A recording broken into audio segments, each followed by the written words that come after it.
Эл кызматына 3 жыл. Садыр Жапаров Кыргызстандын президенти болуп шайланганына 3 жыл толду. 2021-жылы 10 январдагы шайлоодо элдин 79,2% добушун алып жеңип чыккан.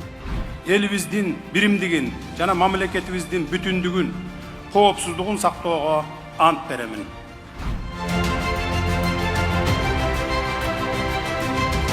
Үч жыл аралыгында эмне өзгөрдү? Эмесе сандарга сар эсеп салалы.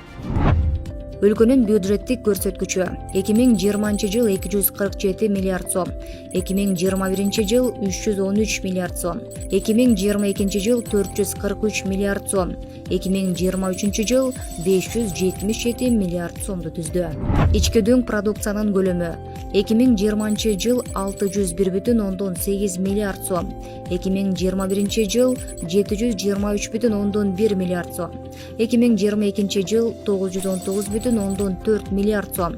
Ал эми 2023 жылы ички дүң продукциянын көлөмү 1 триллион 79 миллион сомго жетти. Салыктан чогулган каражат 2020 жыл 79 миллиард сом, 2021 жыл 105,7 миллиард сом, 2022 жыл 156 миллиард сом, 2023 жыл 143,3 миллиард сомго жетти.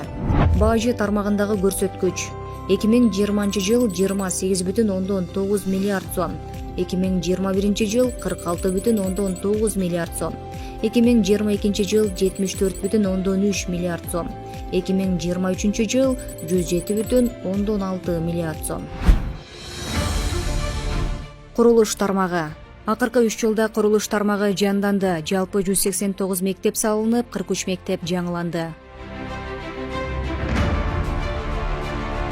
Саламаттык сактоо тармагы. Саламаттык сактоонун бюджети 37,7 миллиард сомго өстү. 207 медициналык жабдуулар, 335 автоунаа алынды. Биринчи жолу Кыргыз-Түрк ооруканасында бөйрөк алмаштыруу операциясы жасалды. Жол тармагы. Республика боюнча 1402 километр жол асфальтталды, 298 даана жол куруу техникалар келди, 20 километр темир жол салынды, 57,3 километр учуп-конуу тилкелери курулду. Айыл чарбасы. Айыл чарба тармагына 43,1 миллиард сом берилди. Лизингке 2431 техника алынды. Тамак-аш жана кайра иштетүү өнөр жай азыктары 61,9 миллиард сомго өндүрүлдү. Айыл чарба продукциялардын экспорту 34 миллиард сомду түздү. Коргоо жана коопсуздук. Коргоо министрлигине биринчи жолу зениттик ракеталык комплекс сатып алынды. Азыркы күндө 10 вертолет, 1 самолет иштеген абалга келди. Бул абадан коргонуубузду камсыз кылат.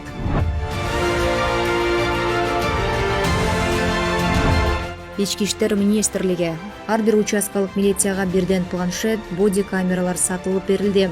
143 автотехника аймактарга кетти. 20 мобилдик ураган автокомплекс берилди. Санариптештирүү жаатында коомдук коопсуздук үчүн жасалма интеллект менен издөөдө жүргөн адамдарды табуучу 800дөн ашык видео камера орнотулду. Санариптештирүү. Мамлекеттик башкаруу толугу менен электрондук документ жүгүртүүгө өттү. Түндүк мобилдик тиркемесине маалыматтар, справкалар, санариптик документтер, банктардын тиркемелери, каттоо, электрондук нотариат кеңири кирди. Мамлекеттик ипотека. Мамлекеттик ипотекалык компаниянын уставдык капиталы 13,5 миллиард сомго жеткирилди. Наркы арзан жана элге жеткиликтүү шарттарда үйлөр курулууда. Бишкекте 6 миңден ашык батир курулуп жатат. Бүт аймактар боюнча да үйлөр курулат. Тоо-кен тармагы. Тоо-кен тармагындагы чоң жетишкендик кумтөр 2022-2023 жылдардагы киреше 698,6 миллион доллар түздү. 50 тоннадан ашык алтын кампада турат. Баткен. Баткен облусуна өзгөчө статус берилди. 3 жылда облуска 3 миллиард 726 миллион 900 миң сом акча каражаты кирди. Капчыгай жана Достук айылдары заманбап айылдарга айланды. Баткен бүгүн жаңыланды. Чек ара.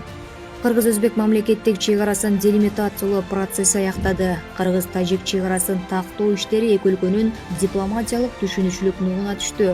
2 жылда 20 миллиард сомдон ашык каражат жумшалды. Ок атуучу куралдар, учкучсуз учактар, брондолгон машиналар, КАМАЗдар сатылып алынды. 40 объект жаңы салынды.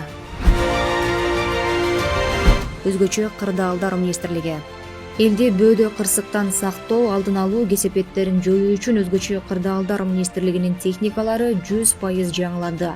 Бюджети 4 эсеге көтөрүлдү. Биринчи жолу өзгөчө кырдаалдар министрлиги 3 вертолетко ээ болушту. Жалпы 700 техника жаңырды. Мамлекеттик бюджеттен 1 миллиард 422 миллион сом бөлүндү.